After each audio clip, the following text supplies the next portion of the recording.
and welcome to In the Arts. I'm your host, Will Nichols, and listen, I'm really excited to bring you. This is going to be a good show. I got a good show for you here, and the title is, I have the Daly family featured on the show here, and the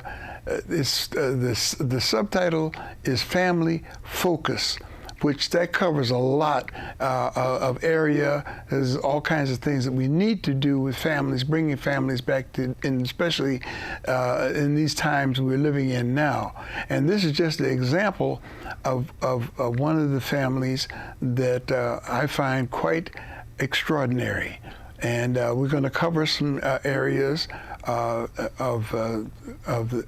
art, and then entrepreneurs and training, etc., different things from this family. So and a little bit of history, and I think that I'm sure that you will find it as interesting as I have, and enjoy presenting it to you.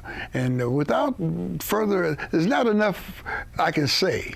I don't want to take a long time saying it, because I think that Sandra Daly, my guest, I want to introduce you to her, and there's just not nothing I can say to cover it. So let me say welcome to the show, first of all. Well, thank you, Will, for having me. Oh. This is quite a treat, and a great opportunity to talk with you and to tell you a little bit about my family and myself, and just being here in the Bay Area, born and raised. It's just so exciting. Well, you covered that, because I'm going to ask where you're from, and okay, that's okay, fine. And speaking of family history, you have an uncle as well, this artist, and who has got artwork in the Harlem Renaissance book. Yes. And we have a copy of that, just so I can show that for a moment, and what this book is about is a Renaissance period in Harlem in the 30s or 40s, I think, that kind of area. And it also may feature a few things in there from Langston Hughes, just to mention one. He's my favorite out of that time period. Yes. And your uncle has some art of his in that. Yes. And from him, and that influenced Everett. Yes. And whatnot. So I want to get that, tie that in to whatnot, and make that happen. And by the way, if y'all get a copy of this book, you should get it, really read it. It's a lot of rich cultural things in the book, and we may find out later where we can get a copy, of this. Be sure, if you can get it, it's something that you would want to keep in your repertoire forever. Yes. And so anyways, I mentioned that, and let's see, both your sons are very talented, and you mentioned also your granddaughter. So. Yeah, my youngest son is an artist. We recognized him being an artist when he was 7 years old. And most kids, when you sit them down with a piece of paper, they draw on the paper. Well, he picked up that paper, set it up in front of him, and then drew on a blank piece of paper those flowers. And the teacher brought to our attention, look what he did. And at that time, we were just amazed, and so we put him in art classes. So he started going to an art studio at the age of 7 with Elsa Schuler, and he painted with oils and charcoal, and was also recognized when he was 10 years old as being the up-and-coming artist of Silicon Valley.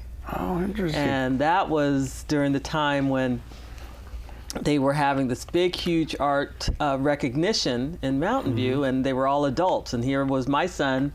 Actually, he was 10. And he was recognized and had his work showing at the gallery. And they then opened up the gallery to all the schools, and all the kids came to see this young little man and showing his work. So we're very proud that he started off as an artist of painting. Yeah, and he's got other towns as well. And absolutely. And yeah, that's all says it right here. Yeah. In fact, I put this way. You've covered it completely. And the other son, he's very talented and Yes. as a sports trainer. Yes. And he's dealt with some people, of course, of interest and whatnot. And, Yep, he's been a trainer for quite a while. He's now at 24 Hour Fitness and enjoys staying in shape. Oh, nothing wrong with that. Nothing wrong with that at all. Yes. Yeah. Then we have a 7-year-old granddaughter who loves to dance and cook. She loves to bake with me as well. Well, that's what she's done. She's taken on the family tradition from you, because you are a very great cook yourself, and you also got a business going on, and that's one part of the things I want to recognize out of the family, as well as both your sons, and of course your granddaughter and whatnot. And speaking of your sons, I don't want to. I want to get started. Today we have presenting an art gallery type of thing of Everett's works, of his artworks. He was younger then when he made these pictures. Yes. And he's in the 24 now and whatnot. So, and at the end, we're going to kind of put things up to where if you are interested or contacted, a contact for some of these paintings, and just if you're interested in perhaps whatever for more information. Yes. But anyways, I don't want to delay because I'm excited. I want to get the first picture up and get a discussion of that and kind of get a feel for what possibly how he was thinking to make this happen.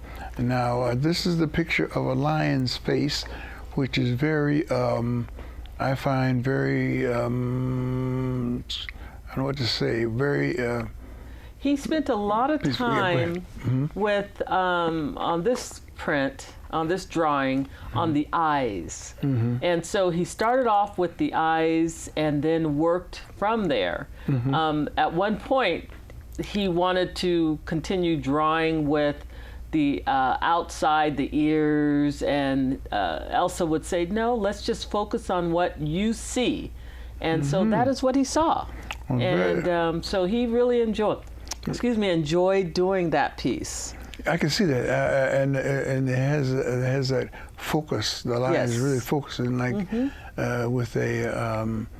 I see, like it makes he makes a statement. The lion makes a statement with his eyes. Yes. Which is very, you look and it's almost as though the lion is about to speak to you. Yes. And we noticed that with his art in general. It lives. It's alive. It's alive. Yeah. So he's always enjoyed painting and drawing from animals to flowers. Everything was more of, the environment. From animals to flowers to water. He just loved that. That's what attracted him. And that's what's in this collection, in this fine collection of ours. Yes. And this next one is, what is that now? Oh, those are the irises. My favorite flower. And for Mother's Day, he painted this for me. Oh, man. And it's always been my favorite, and he surprised me with this. And this piece took him about 3 months. So he planned it himself. So he planned it, and way before Mother's Day, and this is what I got for Mother's Day. And that's beautiful. I think at this time on that print, he probably was about 12 when he painted that one. And got a lot of recognition. And people really wanted to buy the prints from that as well. Oh, I can understand that. Yes. And this next one now, what is this now? This is yes, that was during Christmas time. And he knew we always had wreaths on the table. I see. And this was one of his favorites. And so he actually had taken a picture of one of the wreaths that we had for the holidays, and then his instructor had Elsa had him paint this picture, and this one took him a while. Oh. But as you can see, the depth of the flowers, if you look really into the... Yes, I can see that. Yes, yes. Yeah. So that was a fun one. I always enjoy that one. Okay, and now this next one, if I can remember the sequence. Yes, now this is flowers again. Yes.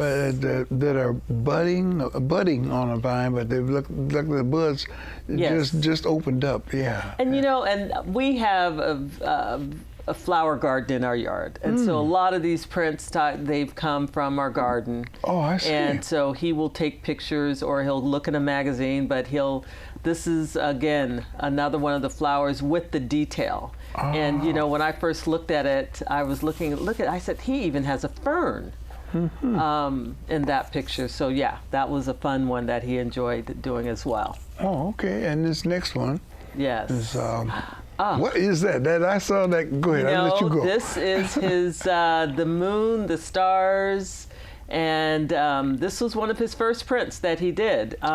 This was during the Star Wars, and he did this print when he was about 9 years old, and basically showed the stars and the moon, and he always enjoyed watching the eclipse and such. So he did a good job with this one. Okay. And was able to identify a lot of the moons. And this next one is, what is this now? The orca, the whale.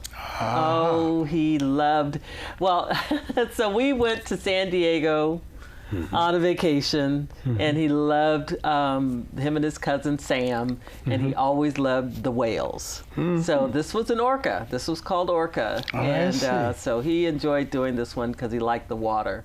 Oh, okay. Now, so you have the next one coming up. What is?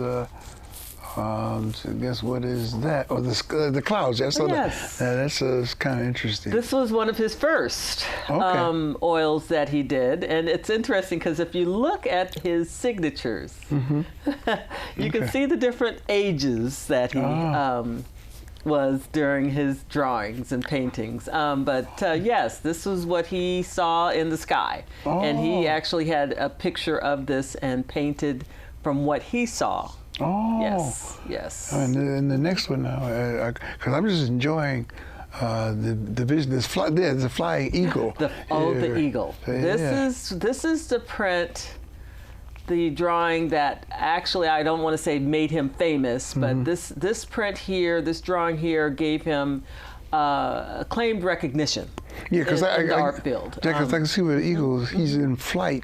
Yep. And it's not particularly like he's attacking anything. No. He's just in flight and just moving through the space and whatnot. This has been shown in quite a few other of his venues that he has been asked to show his work. Oh, that's beautiful. This one here, there's one print from this one that he has given to his aunt, Stephanie. Okay. Now this next one, if I can remember, now what is that? Oh, the dinosaurs. Yes, that's very prominent. That's very prominent right now because they have the dinosaur rides, which I wouldn't be riding that one, but down in San Jose at the center down there. Oh yeah. So, you know what transpired here was, if you look first, he did the mountains. Okay. The mountains were done first. He spent a lot of time. So the background of the mountains that with the snow caps was he spent a lot of time with that. And then his instructor says, have fun with this. And he says, oh, I can put a dinosaur in here. So he then added the dinosaurs. Oh, I so see. a lot of the focus was the mountains. But as you can see, he got to play with this, and he was probably about 13 or 14 when he did that one. Amazing the balance he got out of it. Yes. Now this next painting is now this is what is it? It reminds me of Minnesota where I came from. With like an ice and twigs. The waterfalls. Oh, it's a waterfall. Okay, it's a waterfall. See, it reminds me, and I thought it was great. As Dunn's River in Jamaica. You know, where they're climbing up the waterfalls. But he wasn't aware of Dunn's River at that age. But it's one of the waterfalls.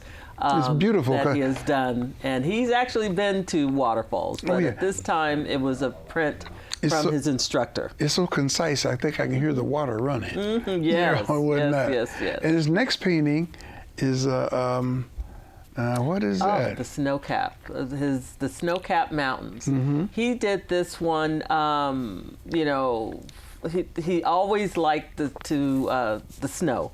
He did like, you know, we used to ski. Our families used to go skiing, but this was a drawing that he did with his instructor that talked a lot about Alaska. Oh, okay. And so he enjoyed doing that. Yes. Oh, absolutely. Yes. Now this next one we got here.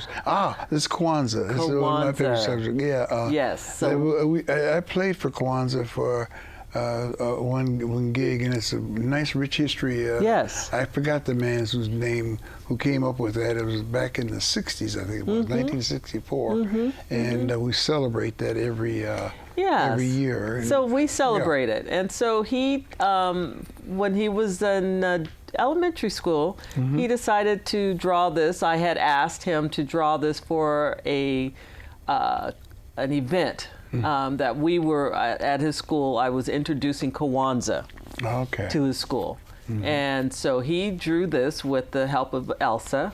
And so we also celebrate Kwanzaa at our home. Okay. And so during the time I moved, this picture is always up on our walls, but it goes in our dining room during Christmas, which Kwanzaa starts on the last day of Christmas. And the wolf peeking around the door there. Yes, the wolf. So that's, again, look at the eyes. A lot of focus on the eyes.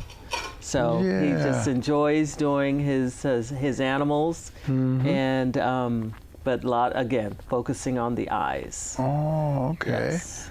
Yeah. Now, certainly. Let's see. I don't know if we have another one or not, or do we? That may be the last one. Yes. So well, certainly.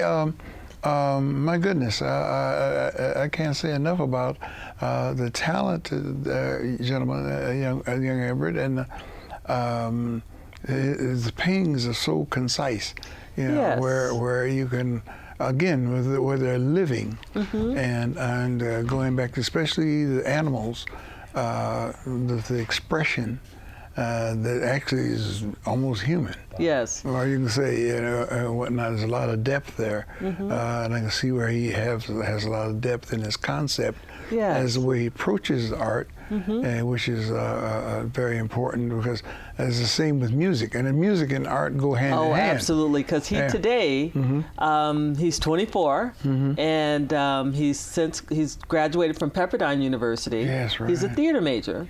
And so he now and has been writing music. And we're just glad he graduated and stayed in the arts. Yeah. Well, and so he plays saxophone, writes music. He for Mother's Day, most kids get a card. He writes a song for me and plays it on the guitar. Oh, that's beautiful, man. That's beautiful. Because the thing of this makes it's great. And I try to, when I talk to young artists too, is the main thing is stay focused and to practice your talent and take it to different levels. You know, and you only do that by focusing and practicing and keep honing your And we were fortunate. We were fortunate to be able to provide, you know, instruction. You know, we had his saxophone.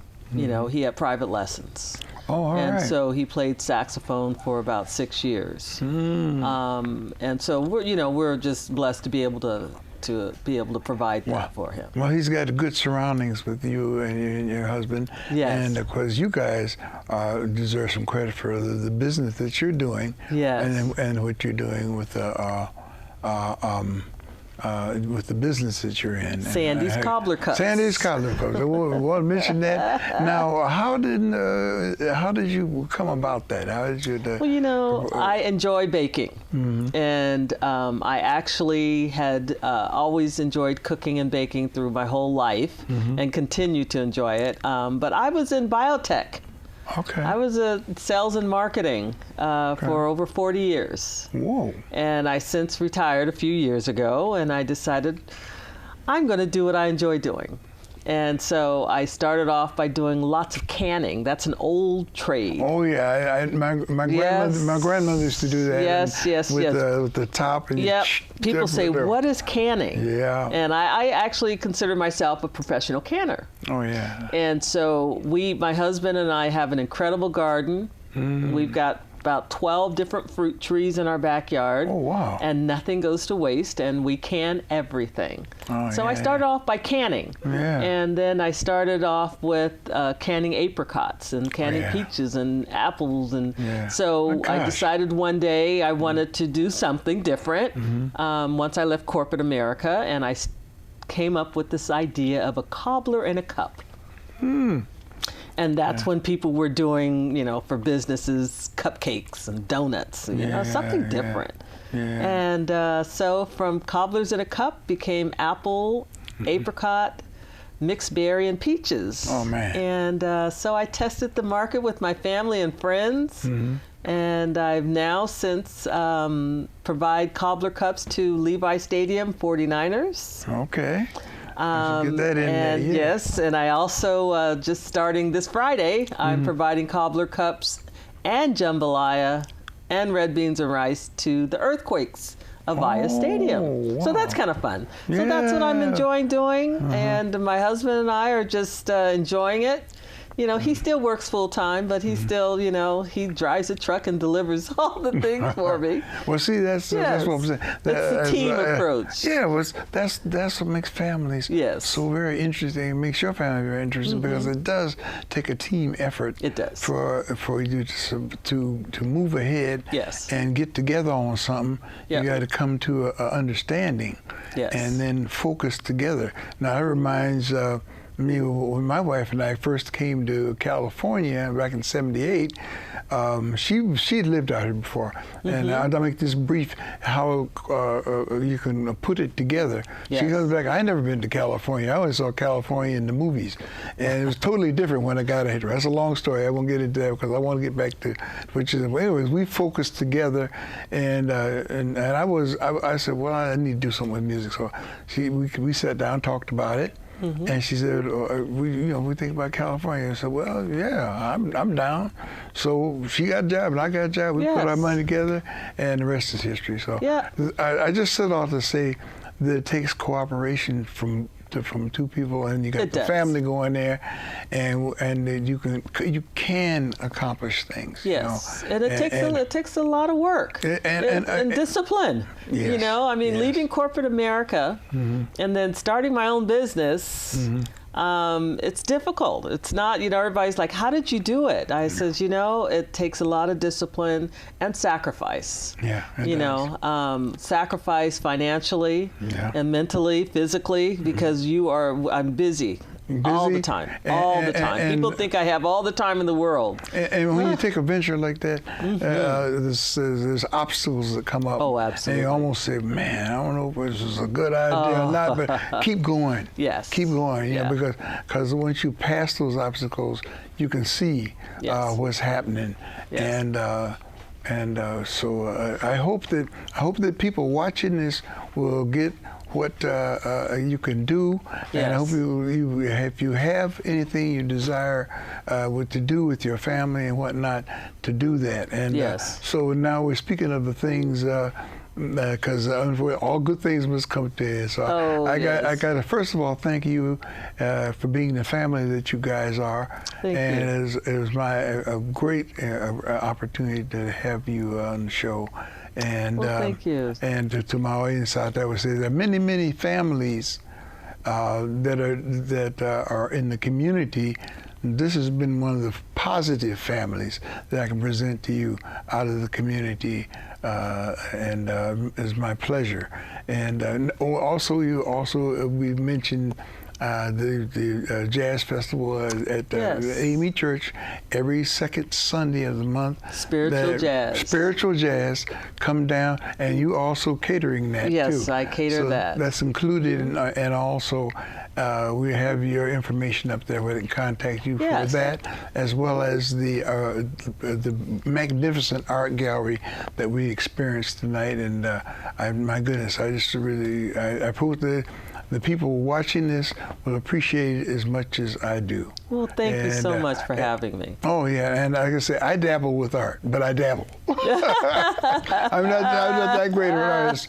Yes. Well, art comes in many forms. Oh, yes, it does. You know, it's, again, from the music to the drawing to every bit of life has art. Yes, it does. It really does. Everything is creative. You have to be creative and to be able to be flexible and be creative. That's all about art. Yeah, but a lot of the times in life, you got to make it, like Eddie always told me, and I know you got to make your scene. Yes. Because the scene, don't come. You got to create things and be able to be spontaneous. And all I want to say to my audience that for any comments that you may have on this show, please contact me at Wilbur_Nichols 2003 at yahoo.com.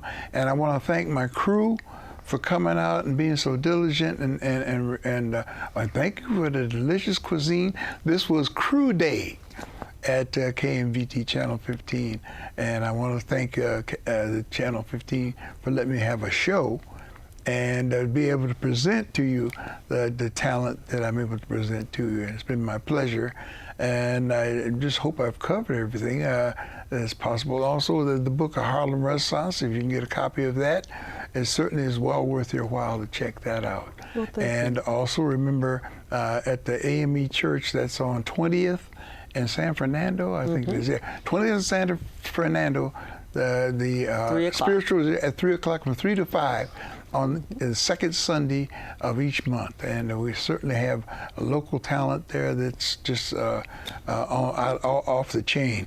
I will be there with my group on November the 8th at the Spiritual Jazz Festival, the Will Nichols Band. So you don't want to, but even aside from that, anytime you come down here, it's always happening, and the cuisine is off the chain, and the people are just warm and friendly. So I just want to say, again, man, this has been one of the families out of many, many families, and this represented on the show. And I want to thank you and your family. Thank you, Will, for having us. Oh, it's my pleasure. Having me and my family. Oh, yeah. Well, you certainly deserve the honors, man, that I can give you. I can't do enough. I can't say enough. Thank you so much. And so that's the wrap on that. And God bless you all. And tune in. We always got something happening on In the Arts.